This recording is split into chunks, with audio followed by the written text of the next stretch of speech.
ইমরান খানকে কারাবন্দী রেখেই পাকিস্তানের জাতীয় নির্বাচন অনুষ্ঠিত হয়। তবে তার দল কৃত্রিম বুদ্ধিমত্তার সাহায্যে ইমরানের ভিডিও বক্তব্য তৈরি করে নির্বাচনী প্রচারণা চালায়। জাতীয় নির্বাচনে তার মনোনয়নপত্র বাতিল করা হয় এবং দলও পড়ে যায় বেকায়দায়। এমতাবস্থায় গত ৮ ফেব্রুয়ারি পাকিস্তানের সাধারণ নির্বাচনে ইমরান খানের দল পিটিআই বড় চমক দেখিয়েছে। দলের নিবন্ধন হারালেও খানের সমর্থিত প্রার্থীরা স্বতন্ত্রভাবে নির্বাচন লড়ে এককভাবে সংখ্যাগরিষ্ঠ আসন পেয়েছে। প্রতিকূল পরিস্থিতির মুখে পড়েও নিজের নীতিতে অটল থেকে পাকিস্তানের প্রথাগত রাজনীতিকদের মতো ক্ষমতাধর গোষ্ঠীর সাথে আপোষ করে দেশত্যাগ না করায় ভোটারদের মাঝে জনপ্রিয় হয়ে উঠেছেন। আসলে ইমরান খান জনগণের চোখের আড়াল হলেও মনের আড়াল হননি। ইমরান খান ১৯৫২ সালে পাকিস্তানের লাহোরে জন্মগ্রহণ করেন। ক্রিকেটার হিসেবে বেশ খ্যাতি রয়েছে তার। ১৯৯২ সালে পাকিস্তানের একমাত্র বিশ্বকাপ জয়ী দলের নেতৃত্ব তার কাঁধে ছিল। ক্রিকেটকে বিদায় দিয়ে রাজনীতির মাঠে নেমে পড়েন। পাকিস্তান তেহরিকি ইনসাফ পিটিআই নামে একটি রাজনৈতিক দল গঠন করেন ১৯৯৬ সালে। ২০১১ সালের পর পাকিস্তান জুড়ে ব্যাপক দুর্নীতি ও বেকারত্ব দেখা যায়।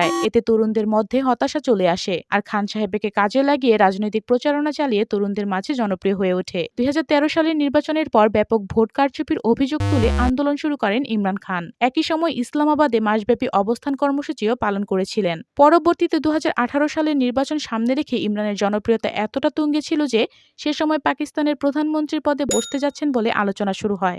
অবশেষে সকলের সমর্থন নিয়ে ২০১৮ সালের ১৮ আগস্ট পাকিস্তানের ২২তম প্রধানমন্ত্রী হন। কিন্তু ক্ষমতায় বসার কিছুদিনের মধ্যেই বেশ কিছু চ্যালেঞ্জের মুখে পড়ে যান তিনি। কোভিড-১৯ মহামারীর ধাক্কার সাথে নজিরবিহীন মুদ্রাস্ফীতি ও বাজেট ঘাটতি বাড়তে থাকে। পাশাপাশি মিত্রদের সঙ্গেও তার মতবিরোধ সামনে আসে। এরই প্রেক্ষাপটে তাকে ক্ষমতাচ্যুত করে পাঠানো হয় জেলে। একের পর এক মামলায় বাতিল হয়ে যায় তার প্রতীক। অবশেষে জনগণের ভোটে এবারের নির্বাচনে সংখ্যাগরিষ্ঠতা পেল তার দল। তিনি এবার নিজেকে দেখতে পান প্রান্তিক জনগণের কাতারে। আর এভাবেই কারাগারে চোখের আড়াল হলেও জনগণের মনে ঠিকই রয়েছেন ইমরান খান।